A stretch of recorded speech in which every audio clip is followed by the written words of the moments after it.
বিসমিল্লাহির রহমানির রহিম। আমরা এসেছি একটা ঝিঙের বানে। এই যে দেখতে পাচ্ছেন ঝিঙা, কি সুন্দর ঝিঙা হয়ে আছে। এই যে এই বানটা 1 বিঘে জমির উপরে, মাশাআল্লাহ, আল্লাহ দেওয়া। দেখেন কি কি সুন্দর ঝিঙে হয়ে আছে।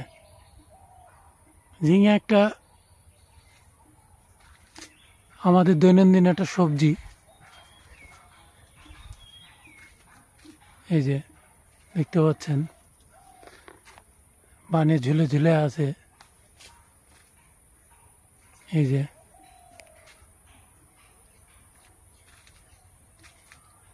মাশাআল্লাহ,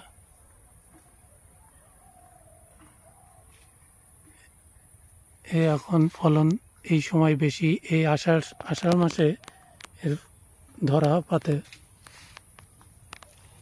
দেখতে পাচ্ছেন।